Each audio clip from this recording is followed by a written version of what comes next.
Hello and welcome to When They Popped. I'm Kelsey. And I'm Mary, and today we're so excited to welcome one of the founding members of one of the most iconic girl groups of all time, the Pussycat Dolls.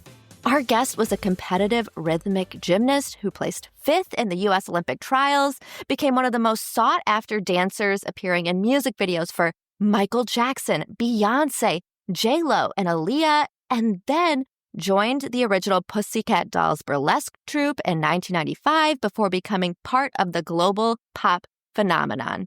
From Don't Ya to Buttons to sold-out world tours, she was there for so many iconic moments. Carmit Bachar, welcome to When They Popped. Hi, thank you for having me. We are so excited. We're in the presence of a legend, an icon. I'm so happy to have you here. Seriously. You guys are so fun. I love this. I mean, nostalgia is everything, really. And it's so right now, everything, like my daughter, all she says is Y2K the whole time. She's like, it's so Y2K. I'm like, Wait, does your daughter know how cool you are? Like, does she get now it? she does. Now Cool. she does. When she was younger, it was like, I remember her dad would be like, look, that's your mommy in the video. And she, like, her attention span was like 2.2 seconds. And then she'd go off and play. I was like, okay. And now she'd be like, Mom, it's such a flex. Like, you're. It is. Yeah. Literally the biggest flex. Like, Right? I can't imagine a bigger flex. You have so many flexes, and we want to get into all of them, Carmi. So to get you back into that, like, Y2K mindset and just in honor of your insane resume, we thought it would be really fun to do a quick, just to warm you up, this or that, with iconic choreo from the Y2K era. So we'll give Oh you my two God, I love it. Let's do choreos, it. and you just tell us top of the dome, like, which one is your favorite. Are you ready? Yeah. Okay, Totally. we're going to start with Brittany. Slave for You or Oops, I Did It Again? Slave for You. Brian Friedman. That's one of those that I have tried in front of my TV so many times that I could never teach myself. It's just so good. A great You gotta choice. have somebody break it down for you. Like inch by inch, very Yeah. slowly. All Right. right, let's take it to like even more familiar one. Don't Ya or Buttons? Ooh, that's hard. I think Buttons because it's a little more like true to the essence of like where we came from, that kind of vibe, the sultry mixture of like stylized, Fosse-esque, inspired, like all the things of like our roots. You can't go wrong. Okay, the next one is the boy band round, if you will. Everybody, Backstreet Boys, or Bye Bye Bye NSYNC? Everybody. I mean, I did that. I did the European MTV Awards. I want to say it was in the 90s with them. This is like before everything. It was in Amsterdam, I believe. And I was AJ's partner in the green dress. And it was so fun. Like, it was the best. It was so much fun. Like, I had a ball. That's when I met the boys. And I just remember like walking down the street. AJ was like serenading me. Stop. You got serenaded by a Backstreet Boy in Amsterdam? Back in the day. Yeah, this is before like the dolls popped off. Like I was doing the dolls, but we were still underground burlesque nostalgia, you know? And they didn't know about this because we were all sort of working professionally in the industry, but we did this on the side. Like it was a passion project. We weren't making money. You know, it was like underground before the turn of the century. We were the new age millennium burlesque, if you will, but it was more kind of like we had celebs that came in and out. So like there was a buzz about us, but we weren't mainstream like that yet. So yeah, it was a cool time. But yeah, I know the boys. Talk about a flex. Yeah, another flex, and we're not even through the icebreakers yet. All right, this one is probably familiar to you too. How about Baby Boy or Crazy in Love from Beyoncé? Ooh, that is really hard. I love Baby Boy, but I think it has to be Crazy in Love because that was like her breakout single and it kind of like took everybody. It was wild. Like the response was wild and it was the booty shake that kind of like broke through. It was like, and then like everybody's like, oh, wow. You know, now look at what's going on with choreography, but like it was risque then, you know, to like shake your butt, like bounce it. Like what? If a song like that comes on at a party, are you able to just like whip out the choreo? It's inevitable. If it comes out, everybody looks at me. Like, who knows? Who knows that I'm in the video? They're like, oh, they're like, oh. And then we're like walking down and like, coming, we're like walking and then everybody's doing the bounce and the uh-ohs. It's inevitable, and it's so fun. It's kind of like Doja. It's a crowd pleaser. And speaking of uh-ohs, we have a what uh-oh in the next one, which is we're on the Beyoncé train here. So single ladies or who run the world? I like Single Ladies because there's the ode to kind of the nostalgic dance piece that she does. So yeah, that one's fun. I mean, everything she does is iconic. So it's a win across the board. Amen to that. So the ice has officially been broken. Let's talk about you a little bit. I want to go back to the beginning. I know both of your parents were in the arts. Like your mom taught at performing arts school. Your dad, correct me if I'm wrong, worked with Elvis Presley. Like, how much of an impact do you think that had on you pursuing a career in the arts? Big time. I mean, I was highly influenced by them. I mean, I grew up watching them on stage from the side of stage, and everything in my world was watching them perform, rehearse. I was immersed in that world. My dad and my mom did dance movies together and commercials and things like that. So it was always something that was just part of growing up with that. They were supportive. It wasn't like, oh, I wanted to do this thing and, do they support me or do they not support me? It was just kind of part of everything that I knew. I danced with my father, when he taught. I think they highly inspired me. They were on tour for 7 years before they had me and then 7 years after. And then I always joke that I grew up on tour and I'm like, why'd you guys stop? And now that I have a kid, I'm like, oh, I get it. You can't do get 5 million. You got to be on tour. It's crazy.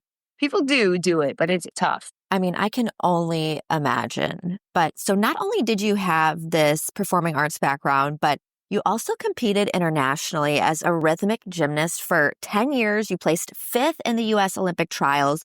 That's incredible. How would you say this experience shaped you and kind of, I guess, prepared you for the industry?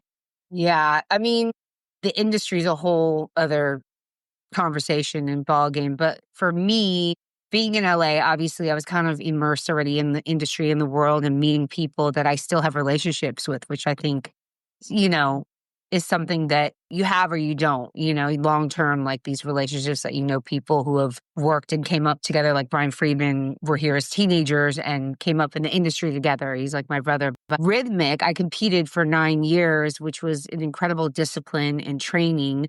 And also back then, there were tricks that we did that nobody had ever seen, like cool walkovers and the leg spin that I do like in the beginning of the Beat video. Yes. I do the illusion. Sorry, I do the illusion in the beginning of Beat. And I feel like now everybody's a trickster. Now everybody does all these things. But when I came out into the dance world after high school, it was a novelty that I had different tricks, People would be like, oh, do you tumble? I'm like, yeah. And they're like, do you have any specialty acts? And I'd pop my trunk and I'd pull out the ribbon and the ball. And they were like, what the hell is that?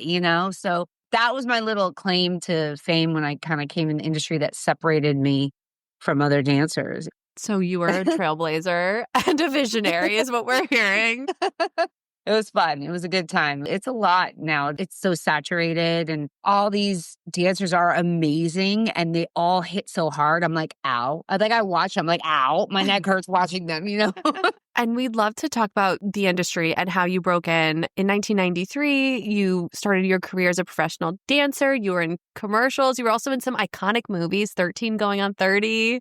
Along Came Polly, Charlie's Angels. I mean, you've been there for the most iconic films of Mary and my youth. This is incredible. So how did that come to be? I feel lucky that I was just in that era. I mean, I always say, like, my friends were like, oh my God, we lived the 90s, it's so, the 90s into the Y2K. It was obviously amazing. Best times ever before this whole social media explosion because we were living it. We were in it. We were experiencing everything fully without trying to capture it. You know what I mean? Like takes away from the moment. So what was captured is really cool because it's forever lives like that. And people are like trying to emulate it and relive it and just redo it, Yeah. Recreate it. Right. So, I mean, I feel lucky that we were actually in those moments. I love this. So when you were in these iconic movies and these moments, how did you break into the industry going from a gymnast who placed in the Olympic trials to breaking into the entertainment industry? When I was 14, I got my agent in LA, and the option was to get emancipated and work in the industry. And I still wanted my high school experience. I'm like, once you pass that, if you don't get it, then you'll never have it. So I wanted to do that. And I went to Hamilton High, which had music in the schools. I was in orchestra. I played piano and viola, and that's why I went there. But I ended up graduating with honors in dance and met a lot of people along the way. And I really wanted to do Broadway, and I kept auditioning for like shows, and I got cut from the Laker Girl audition. I got cut from like Broadway stuff. And I was like, kind of like, what the hell? I'm like, I knew that I was doing a really great job in these rooms. So specifically, I think for Broadway at the time, I just wasn't like blending in.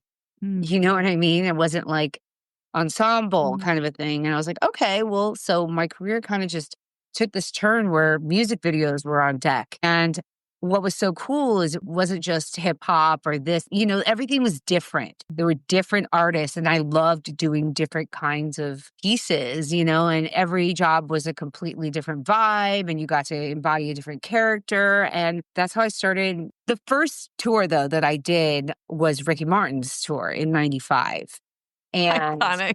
yeah, but he hadn't crossed over to the US market yet. He had done General Hospital. So he had like a fan base, but it was mostly Latin America, South America. So that was kind of my introduction into the world of just all the different kinds of artists and the different things that I loved. I feel lucky. I mean, that moment for music videos was it. It was really iconic. And I just started working like crazy, one person to the next, one choreographer and directors I met and artists all along doing the Pussycat Dolls. Like we were doing that back in LA all along. And that's eventually how I met Gwen. I did the bathwater video. And she and I just clicked. Like we were kind of the same vibe, like kind of eclectic and just all around, a little bit of everything. Hello, hello. It's Mary from the editor's booth. Just wanted to cut in and just clarify that here Carmi is talking about her friendship with Gwen Stefani and touring with No Doubt. And she gets into this really cool story here about how Gwen led to the Pussycat Dolls getting signed by Interscope Records. All right, back to it. And I was like, hey, I do this show. I do this really cool burlesque kind of vibe show. We have celebrity guests sometimes if you ever would consider that. And I tell this story all the time because she really is the quintessential moment that changed the Dolls' trajectory, right? So I met Jimmy Iovine through her and did the Grammys with her. And I always joke, Jimmy's like, what do you do? I'm like, I'm a Pussycat Doll. He's like, what the fuck is that? He didn't know. At the time, we were even on the cover of Maxim magazine already. So we were kind of like breaking in and we had a buzz. But when she finally came to the show and saw it and she sat in the corner and she was like, oh my God, I'm so jealous. I want to do it. Like that was the moment when it kind of changed everything. Cause then it was like, okay, we had opportunities for different labels to do a record deal and be an actual pop group. Crazy. It's like when we look at all the music videos that you were in, Michael Jackson, J-Lo, Black Eyed Peas, Aaliyah, Beyoncé, as we mentioned earlier. I mean, this is bananas. Do you have any like memories from behind these shoots? Like, what's Beyoncé like? What can you tell us? Wow. I mean, yeah, every one of them I have like amazing just experiences and memories. And I think Beyoncé, I remember we were rehearsing and, we were in the studio, Screenland Studios in Burbank, which was one of the ones everybody always rehearsed at. And Lavelle and Frank Gatson were choreographing and starting with the uh-ohs. We were like having so much fun bouncing in the studio. But Beyonce always wanted everybody to wear heels in rehearsal. And I was with it because I was already with the dolls. And her work ethic, we have the same birthday too. We're September 4th, Virgo babies. And she was sitting there watching us and she was like, I see you. I know you're in the Pussycat Dolls. And I was like, okay. Like she knew, of me already. By that time, we had signed with Interscope. And we were sort of in the interim of like a year and a half of figuring out our sound in the studio, doing shows, but we weren't like doing anything. And I still had this career that everybody knew me in. And when Frank Gaston asked me to come audition, I was like, well, I'm going to do this. And I literally got flack from everybody. They're like, you can't do that. You're going to be an artist yourself. I'm like, but we're not really doing anything. And right now, I mean, we're not out yet. In And between so, yeah, I'm time. so glad I did that tour because it was an iconic moment. And I remember being in rehearsals, just watching her in that first run throughs in our tech, and she was wearing that dress and singing Dangerously in Love. Oh, like chills over. I'm like, this is insane. This is next level. And I was so excited to be a part of that breakout solo moment with her. My favorite Beyonce quote is, "If I'm not sleeping, nobody's sleeping." You mentioned her work ethic. So I feel like we have a sense of your work ethic as well. Love that. Is Yes. it true that you were also a dancer in the Janet Jackson Super Bowl halftime show? The Yes. one. Yes. That one was another iconic number and artist that I'd always wanted to work with. And they called me. I didn't have to audition, which was great. I think it was Janet and Gil at the time was choreographing, and we rehearsed for a month for that. It was incredible, but it was such an amazing experience. Like some of the best dancers in the industry for that number. And then the last moment made it really iconic, but we had no idea. Like that never happened in rehearsal. That was not planned. So, that obviously took a different shift on what people remember too. But like what Yeah. we did and what we rehearsed and all the moves, like doing Rhythm Nation, it was crazy because as if it's not already pressure to be your best for Janet, when we learned Rhythm Nation, she made us do it. I want to say, was it 2 at a time or 1 at a time? I can't remember. My brain probably shut it off, but it was Wow. nerve-wracking as hell. I want to say 1 at a time, but it might have been 2 or 1 at a time. It was crazy. Just to, like, Yeah. make sure you had it down, like, to critique, like, every person Oh individually, my God. basically? Yes, that was intense. I would have lost my mind. Grace under pressure, that is very impressive. Okay, so you've done all these music videos, you've been in the industry. Let's talk a little bit about the Dolls burlesque era. 95, Robin Anton asked you to join the burlesque troupe, the Pussycat Dolls. How did that come to your doorstep? And what did you expect going into something like that? Well, we were doing an industrial together is where I met her. There were like 50 dancers and I met Robin Anton and she was like, oh my God. She loved that I did rhythmic and I was really flexible and everything. And she was like, I'm doing this like show with my friends. It's just a couple of my friends. And it wasn't even called the Pussycat Dolls yet. It was just kind of like an idea. She's like, we're really inspired by Bob Fosse. I'm like, I love Bob Fosse, Sweet Charity and all these things. So we kind of clicked on that. And she's like, yeah, we'd love for you to come and do the show. And we were doing shows like at House of Blues and like random places, like little shows, small things. And my first thing was like all black unitard with a black ball on black point shoes. And it was like really kind of like vibey and weird. We were building obviously what it was. And eventually it kind of came to fruition with all the girls that were involved. And there were a bunch of girls that were the very initial dolls. She had started with her friends, like a core of 4. It was her and 3 friends. And then it kind of started opening up and I joined in. And then I went on tour with Ricky for like a little bit. Then when I came back, I joined the group again and it kind of sort of started to reform. I don't know what happened with some of those original girls, things happen, but they will always be the original core group. But for the next, I would say 7 years, there was another kind of group, which is me and some of the other girls that I don't know, some people know from the more nostalgic time, which was Sia, Casey, Nadine, and Stacey Flood. I feel like we really built the brand to get it to the recording group moment. Casey and I always laugh. We were like the street team. We were literally out at the clubs. We were mingling with all the celebrities and we would invite them to the show. I mean, that's literally how the word got out, So I feel like it was sort of a moment in time being at the Viper Room on the Sunset Strip. It was just all of timing come together. Robin lived with Christina Applegate, and that's how Johnny Depp Viper Room connection came into play. So yeah, there's definitely 2, I would say, chapters, right, for the Dolls saga. There's like the Millennium Y2K, nostalgia moment, and then the recording group. And so a lot of people, even when we came out, were like, wow, this happened overnight. I'm like, no, it didn't. Certainly did not. And you mentioned how you guys, had celebrity guests come on. And I think that's how a lot of us first got exposed to the Pussycat Dolls. Us in like middle America, we'd see Kim Kardashian coming on or like Jessica Simpson coming on. Tell us some of the fun celebrities you guys had on, like any fun memories or moments from that. Yeah, so many. It's funny, the fan sites actually just posted something recently that was so amazing about all the celebrities that did it. I mean, of course, Carmen Electra and Christina Applegate were kind of the main staples that did the show a lot more than once. But then the people that came in to guest, there was everybody from like Scarlett Johansson, Charlize Theron. When we did our run at the Roxy, it was Christina Aguilera, Nika Costa, Brittany Murphy, and Gwen. So that was like each weekend, we did a run. And it was so fun because everybody brings something completely different to the show. And yeah, it was cool. We had fun back then.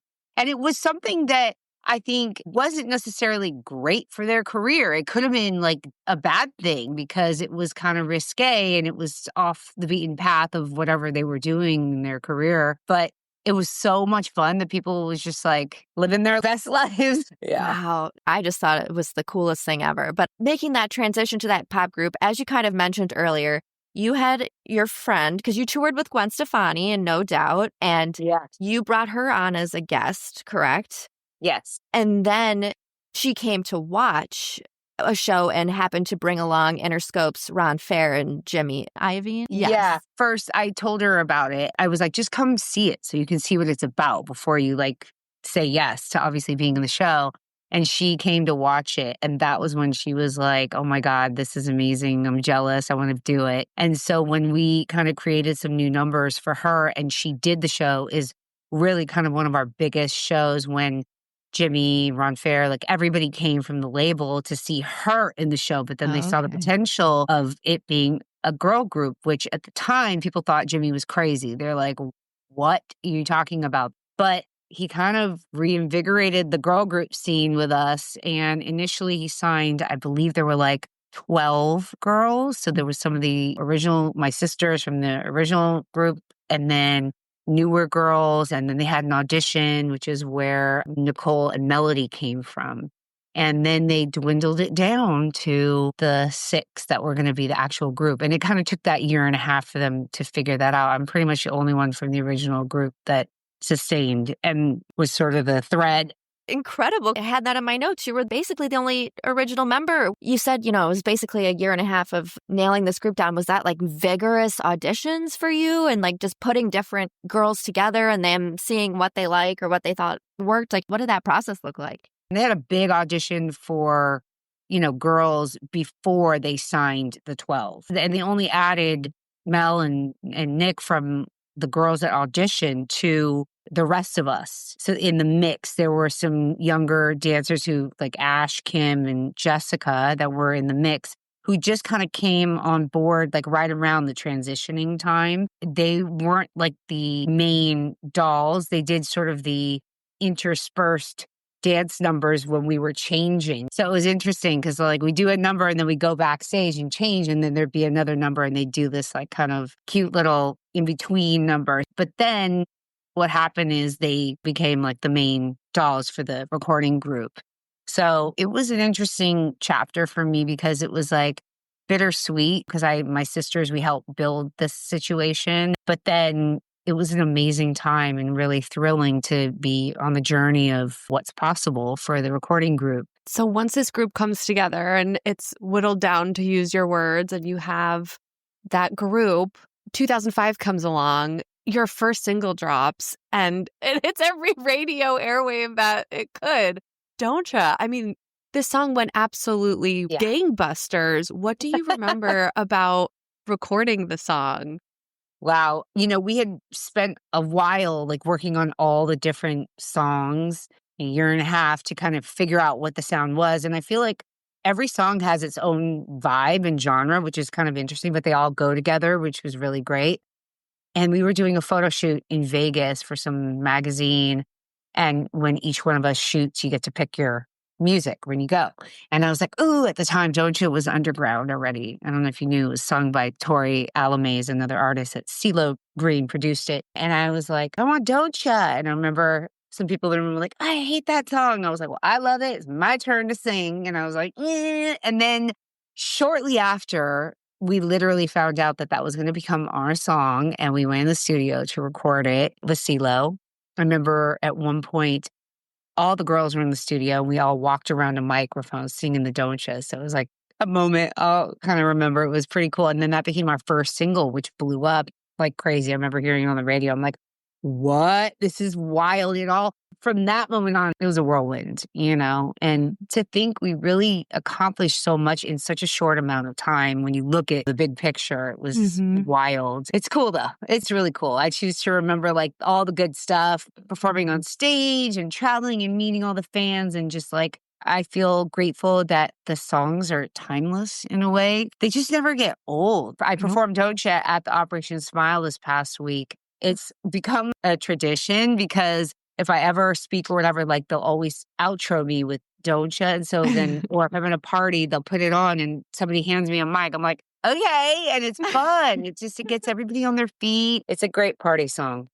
We love when people embrace, like, their big hit or the thing that made them famous. And I'm sure it gets tiring at some point to keep singing the same song over again, but it's not good. We love that energy. Like, as fans, we can tell when someone's like begrudgingly doing something. Yeah. I mean, that would suck. I mean, if you don't like the song is one thing, but at this Operation Smile event we just did, they had a beautiful orchestra. Since it was like a Great Gatsby theme, when I got to sound check the day of the show, they had done a whole bossa nova twist on it. And I was like, oh, this is a vibe, because I've thought about doing a little bossa nova twist on some of the songs before. And I was like, I love that it just kind of gave it a new spin, and it was so fun. We're obsessed with this song, and we're not done talking about it. So we have to talk about the music video. I mean, oh my God. Mary and I tried to learn the dance moves, everything. What was filming it like? Yeah, we failed, by the way. Tina Landon choreographed that. She's amazing. Like the iconic, even like where you grab your foot, the back. I'm like, we're grabbing our foot. But like, it's such a moment that people all, it's cool. Yes. It's like, I think it all happened so quickly because we were on this fast train. We also were opening up the lounge at Caesars in Las Vegas. And we had a big old party. And then I remember we came downstairs in between everything to learn the choreography from Tina for Don't Ya. Because as soon as we finished opening up Caesars, we had to fly back to LA, and then we were shooting the video, which was a whirlwind. And we shot like downtown LA, and we shot in the dam. And we were riding those like whatever ATV things in the dam. And I remember at one point we got off because it was hot. We got off the things and we were standing under this like tunnel, and we're like, what are we, like this gang in like a dam, we're like, what are we doing? We all hit like a pose. We thought we were playing around. We took some pictures. We were like, like being all hard, like we were a gang downtown. Right. They used that for one of the cover arts, and we were like, oh my God. We were like, what? We were joking around for that, but it was fun. We were fed. We could not get enough of you guys. As soon as this hit came on the scene, you mentioned that it was just sort of on this train and kind of like a rocket ship ride. How did your life change after the song became such a massive hit? Well, it just was, the snowball just started rolling faster. Honestly, it was nonstop. And one thing I will say is when you're on that train, you miss a lot of important dates and things with your family. That's the hardest part, is that you don't own your schedule, basically. Yes. And so around this time, was this like your holy shit, I made it moment? The whole purpose of our podcast is when they popped. Like, what was that moment where you were like, I made it? Our listener, Emmy, wanted to ask this question too. Like, what was that holy shit moment for you?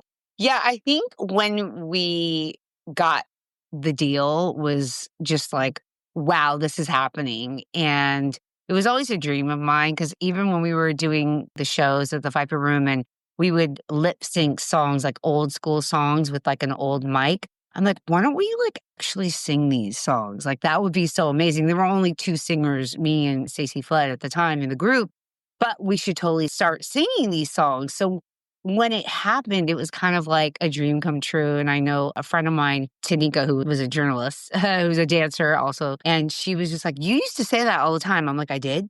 I was like, what did I say? She's like, you wanted to be in a girl group. I'm like, I did? I was like, I didn't even remember it, but obviously it just kind of was the manifestation of all the things that came to pass. So it was amazing. And I just remember going, oh my God, this is actually happening and the sky's the limit. At the time, I was like, who knows? This could really work out. And it felt good. It felt right. And the timing of all the things felt like it could be, but you never know. You really never know. I think the pieces of the puzzle came together with the producers that we had and just the right kind of chemistry of the people involved and supporting us. So yeah, I feel lucky, honestly. I'm grateful. I had a career as a dancer before, and then in the group, it was just another level. But I'd already kind of been on tour with some big artists, so I knew the ropes. Like I knew what it was about. I didn't lose myself. Definitely my work ethic speaks for itself, my relationships in the industry. But yeah, I think the moment where I feel like we popped is when I heard it on the radio. And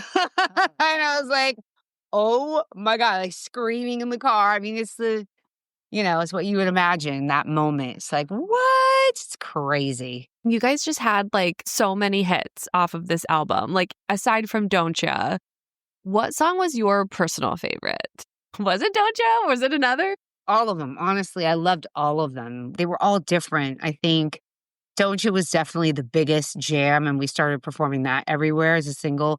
Buttons was just like kind of laying low until the time because it was a little more like gritty and grimy. And the whole point of when we came out, they were trying to make us more palatable and young and fresh. You didn't want to come out like too overly sexualized and stuff. Now it's like, whatever. Everybody's so over the top.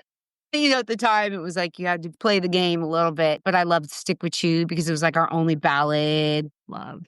We also put out before the actual full record, we did Sway and Tainted Love, which was sort of nostalgia even, but still an ode to like where we came from with those vibes. I feel like we covered the full gamut. Bite the Dust is sort of a little more like edgy. I mean, I Don't Need a Man. Everybody loves that. That's like an anthem, a girl anthem. Wait a Minute with Timberland is kind of like that kind of like swing vibe. I feel like we kind of covered all of our bases and it really gave us a chance to play inside of that. We had like 5 chart-topping songs on one album. That's insane. Pretty insane. Yeah, it's insane. It's pretty cool, and I'm just grateful that we have all that on the first album. You know what I mean? That we put out. So yeah, it was cool. Oh my God. I just have to tell you, when I saw Buttons, my brain exploded. I literally went online and ordered one of the sweatshirts that you Oh yeah. One of my friends stole it from me and I've never been the same since. Bad friend. Like, I know. Like in 2008, I like went right out and bought one of those. And I just was thinking, you guys had so many great features on that album. Like Snoop, Busta, Timbaland. Like it just blows my mind what a strong first album that is. And the other thing about you guys, obviously, is the choreography. Like you could outdance any other group. No one was bringing what you all were bringing at that time. And so like, were you guys just rehearsing like crazy? Like what went into putting all of that together? Oh yeah. We were in rehearsals day and night. That was our life. That was our world. Just always being prepared for everything and anything, and every moment was choreographed. And then, at the end of the day, you get to play with all the in-between moments, obviously. But we were pretty disciplined in structuring our choreography, and everything was staged a specific way. I mean, we came from that world. So that was our forte, I think, coming out, is a stage show and a performance. So it's good that we ended up having a record that complemented the show. And that's really what I think took it to the next level. If you had to pick one of the favorite choreos from that album, like, is there one that stands out to you as your fave? Well, we kept changing things, like obviously the choreo in the video is a little different than the stage or concert version, unless it was like the breakdown in Buttons or, certain things that people know and that are iconic to this day. But we always like to freshen it up or switch it out a little bit. So yeah, but Buttons for sure, the breakdown in Buttons, everybody knows that. That's the one. Another one I tried and failed to learn. Okay, I'll teach you. Please. Even if I have 2 left feet, is that something someone with 2 left feet can learn? It's not bad. You just got to break things down slowly. That's all. But when you watch it, you're like, oh my God, and it moves fast. You're like, what is that? Oh my God, I love that. Yeah. One day. Okay, so 2008, you decided to leave the group. This is before the release of the second album. Can you walk us through what led to you making that decision? It wasn't really super by choice. I was kind of given an ultimatum. We had toured the first album for about 2.5 years. And then we came home and it was like we should have been working on our second album and nothing was happening. We were like at home, like, what's happening? What's going on? And we had heard that Nicole was working on her solo album after we had just like slaved for like 2.5 years to get the train rolling. And so I'd also co-created and produced a show with my brother called The Zodiac Show. My brother, Lee Cherry, who's another amazing creative. It was a multi-genre live music stage show with all kinds of artists across the board. And we were pitching it as a reality show, basically. And it sort of was ahead of its time in a way. I took a meeting with Jimmy and he loved the idea because he was trying to transition into TV at the time. And I got a development deal with him. And so for that year, we were working on the show. And then all of a sudden, I think at the end of the year, they realized they needed to get a second doll album together and they were crunch time and they pulled it together and they had When I Grow Up. So basically the timing kind of came down to when we were doing our show, they were getting the second album together. And he was like, well, you can't do both. You're either going to like sit at the big boy table because I was the head of this project or go back on the road kind of a thing. And I was like, I had all these people that were kind of riding on this new project that I'd put together. So I didn't want to let them down, but I had a choice to make. And it was literally like right before they went back out for the second album. They threw it together very quickly for the second round. They didn't want to lose momentum after that whole year. I mean, to put it into perspective, we came out around the same time as Rihanna. We were on the MTV like TRL tour. Yeah. And she had Ponder Replay and we were, touring together. In fact, she even opened for us in our European leg in the beginning, back in the day. Wow. But when we finished touring our first album, and then we had like almost a year of nothing, she was already getting ready for her, I want to say third album or something. Like, just put it into perspective, like management and a plan and like making sure you capitalize on timing. And, she was already way ahead of the game and they were scrambling to put together the second album. So it was kind of crazy, but there were other things at play. I completely understand that. There's been a lot of speculation over the years about the dynamic of the group. What do you think people get right and wrong about, what it was like working in a group of 6 women? That has to come with some challenges at times. 100%. I mean, it's a relationship in all ways, whether it's family, your sister, you're never going to agree all the time. We had our good times, we had our bad times, but there were a lot of other things at play, things I'm not at liberty to speak about. And no one will ever know exactly what happened. They're wrong about a majority of the things. That's just the way it is. Unless you were on the inside, you won't really know all the details. Completely understand. Do you remain close with any of the girls from the group? Yeah, Jessica, for sure. Jessica is my sister. We talk all the time. I know that the other girls live in London, and I haven't really spoken to, I think Kim and I have WhatsApped each other maybe not too long ago, but everybody's on their own journey and their own world. And we tried to do the reunion and it didn't work. It's unfortunate, but it kind of is what it is, At least we did 6 months of the promo tour to promote a reunion tour. And that was great because I think people got to see what we could and what we should have been doing. And it's crazy because I saw you guys go to the Sphere to see the Backstreet Boys. It was so fun. I went too. And I literally sat next to this girl and she's like, oh my God, you're a Pussycat Doll. I was like, yeah. She's like, you guys should be here. I'm like, yeah, that'd be pretty literally cool. It'd be awesome. But Imagine if they announced it by turning the Sphere into a giant button and then it loosened. It's hysterical. That would be a clue. We would be on it, Kels. We would know. My gosh, incredible. We'll do your marketing for the lead up to the Sphere. Deal.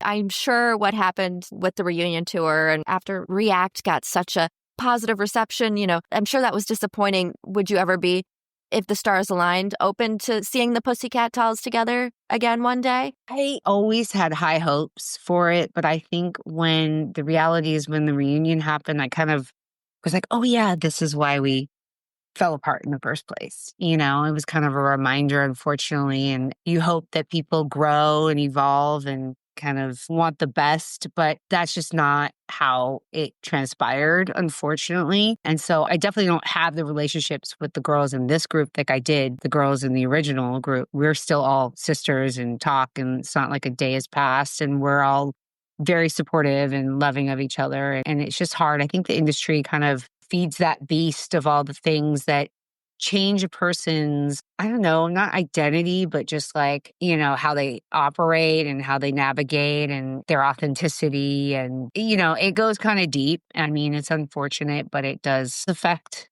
how people operate, and who they are, who they show up to be, or who they're just out for. Sure. I mean, even if a reunion never happened, we're just so grateful that the Pussycat Dolls existed, that you all really defined like mid-2000s pop culture in so many ways, from the dancing to the fashion to the posing on your albums. I mean, just such a massive impact. And I'm curious, we were chatting earlier about how your daughter is discovering Y2K aesthetic in the 2000s. There's such a huge wave of 2000s nostalgia right now. How does it feel watching a new generation discover your music and embrace it? It's cool because she'll be like, yeah, my friends know who you are. I'm like, oh, okay, it's cool. So anytime she's like, you don't get it, I'm like, don't forget you got a cool mom. I'm like, don't forget. The literal coolest. We just had Three Quincy, the girl group who won Netflix's Building the Band on the podcast a few weeks ago. And they referenced Pussycat Dolls as one of their huge sources of inspiration. So, I mean, you're still inspiring artists 20 years later. How does that feel? It's pretty cool. That means a lot to me. I feel like just to be a part of a moment in time that will always kind of be a staple and a reference. Because like right now, my daughter, she got me into Cat's Eye, and they're heavily inspired by the Pussycat Dolls. I mean, I know their choreographer, and before they kind of came out, he told me he was working on this kind of secret project and that they were inspired by the dolls and everything. And then when they came out, I was like, oh my God, they're totally inspired by us. They're all adorable. I'm so invested. I watched the show. And then we met them at Lollapalooza, and they're super, super sweet. And I see how hard they're working. And I have like a little bit of like the excitement as well as PTSD with it because I know how just engulfed they are in the world. But then they also have this like additional job of the social media situation where they're just like in the studio all the time making TikToks and reels and like killing it. And it's fun, but it's also exhausting. And there's just so much going on. It's hard to like even catch everything and grasp everything. And everybody wants a piece of you. And you're here, you're there, you're traveling, you're then, you're doing the show. You like, got to put your game face on all the time. I'm like, don't burn out. It's a lot. It's a lot, and I feel for them, but they're adorable. They're working their butts off, that's for sure. I mean, looking back, it sounds like this is such a hard job. That doesn't even do it justice. But like you just said, there's so many challenges that come with the high highs, right? So I'm curious, looking back, what are you most proud of from your time with Pussycat Dolls? I mean, I feel like I never missed a show, even when I was sick. It was one of those things like, I know I did my best, gave it my all, my heart and soul into it. I would say this in a positive way, but I never did anybody dirty. I just really was supportive and uplifting. And I feel like I was the mama hen of the group. I was the oldest girl in the group because I was from the original. So I always was trying to make everything cohesive and make sure we were having fun. And so I feel like I gave it my all. No regrets, essentially. And that was a great time. And I can look back on it and be like, wow, I did that. But then after, it's like, it's such a beautiful thing to say, like, now I have my family and my daughter and I was with her. And like, I kind of feel like grateful that I wasn't in the situation where I had to like leave her or miss any part of her childhood in a way. I'm loving the getting her ready for school and like all those things. It's a beautiful moment. So I feel like I had a dance career, had the dolls moment, and then family life, which sometimes when you're career goal oriented doesn't happen for some women. And it's hard because we have that biological clock that ticks and you could miss that moment, and it's complicated. So I feel grateful to have like a full arc. You've had so many incredible chapters of your life. So what's next? What's the next frontier? We've heard rumors of a memoir, maybe new music. What can you tell us? Yeah, I released like 2 remixes recently. And then just last week, I released a song with a DJ, Hector Fonseca, called Voodoo. And yeah, I have some more things like coming out. It's funny, it just kind of transpired for fun because I think for a while I stayed far away from music because I feel like no matter what any of us did individually, it would always be compared to the sum of the group, right? No matter what we do.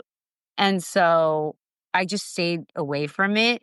And I do artist development. I kind of ride low. I do my pride shows over the summer, which is where, the LGBTQ community is so appreciative that, someone's still out there doing it. And I get such a reward. I love to perform. So that's my like go-to on the summers. And then I've been working on a book for like 10 years. So it's been challenging because the dolls are a chunk of my life, but not my entire life. So I've been very kind of, I don't know what the word is, just careful about how I approach it to be received in the right way. Sure. Because it's a challenging one. There are many aspects of it, and I want it to be heard in the way, like I'm not who I was in that moment anymore. And I have done all my healing work and I've forgiven everybody. And I'm like, I don't hold grudges or anything. I'm a different person, different woman. And so I want it to be received well. So that's part of it. But yeah, so the book, and then I'm also working on a musical. And then I just did, a segment from Chicago in this gala. I performed it. And now, I've been kind of trying to get into Broadway since the beginning. You know what I mean? And so now I kind of feel like I'm full circle and I'm possibly going to go that way again now. And my daughter loves musical theater. So she's like, are we moving to New York? So we'll see. We'll see. Some new stuff. Yeah. We would love to see you in a production. Oh my God. Thank you. Yeah. Like, it would be so fun. It would be so fun. Loving that. So excited for your memoir. Whenever it comes out, we would love to have you on the When They Popped book club to talk through some highlights. Oh, yeah. Cool. We are excited to hear what you have to say, hear your music, and see whatever you do next. We're obviously huge fans, and it's just been such an honor to get to speak with you tonight. We had just so much fun chatting with you. Thank you so much. You guys are so much fun. I love what you're doing, and keep up the good work. So that was our conversation with Carmit and Pussycat Dolls. What an icon. Kelsey, like the level of obsessed I was with them. I still have not forgiven your friend who stole your hoodie. I remember you sharing that story with me like 2 years ago, and I haven't forgotten it. And I found like a used one on Poshmark at your suggestion to like replace it, but it's not the same. It's not the original from this. It's like a Victoria's Secret, like attempt at it. If anyone listening to this has the original, I will pay you handsomely. We will pay the ransom for the zip up. Listen, this is going to be Maria's Christmas gift from me. DM me at When They Popped Pod on IG. I remember wearing that and my mom being like, what does that say on your... Loosen up my what? Yeah, I'm just like, nothing. Bye, bye, bye, bye, bye. Pussycat Dolls was definitely like, I love them so much, but it was definitely the kind of music that my dad would be like, you are not allowed to listen to this. Like, what are they beeping out? Like, beep. I don't give up. Hey, look at him. Oh my God. There's so many good songs though on that first album. And it was just so cool to get her insight as someone who was there. And it just reaffirmed, like, you could tell those girls were working day and night, so working hard and just cranking it out. I love, though, that she has had so many different chapters of, she's just a born performer. And I think that is so cool when we talk to people who explore their artistry in different mediums and different ways. And it was so cool to hear her say at the end that maybe Broadway musicals are in the future for her. And that was her whole goal, why she started out. And I love that full circle thing. And I love when people keep pushing themselves and trying new things. And the music videos, like, to be in Crazy in Love, to work with Michael Jackson, to work with Janet Jackson. She was at that Super Bowl. Like, I feel like it's like a Forrest Gump moment. Like, you can look back at an iconic moment in pop culture and Carmit She was like right there. She was a part of it. So that speaks to her and her energy and her talent. And you guys could hear it in the interview. She just brought some of the best energy and just so easy to talk to, so likable. We're so honored to have her on. And Kelsey and I will be at her Broadway debut one day, and we will pre-order the memoir. Will be on pre-sale. Yes, we are excited to continue to support her in this next exciting chapter of her life and can't wait to see what she has up her sleeve. Oh, thank you to Carmi for joining us. Thank you for listening. Subscribe, write a nice review, and make sure you're following us at When They Popped Pod on Instagram and TikTok. And if you aren't already, make sure that you are a Patreon subscriber because you'll see exclusive clips over there that only they see, and they get exclusive content every single month that you won't hear over here. Anyways, thank you all so much for listening. I hope you guys are getting in the holiday spirit because it's Christmas the tree's going up holidays next week. It is, Mary. That's so wow. I want everyone listening to this to DM us and tell us if you're putting your holiday decorations out now or if you wait until after Thanksgiving, like as a principal. I normally do, but I just need it this year. I need it now. I need it yesterday. We need it. Mercury's in retrograde, so like anything goes. And like be aware that Mercury's in retrograde because it hit us real hard. Hit us in the face today. Literally. Be careful out there. We love you. Thank you for listening. Bye. Bye.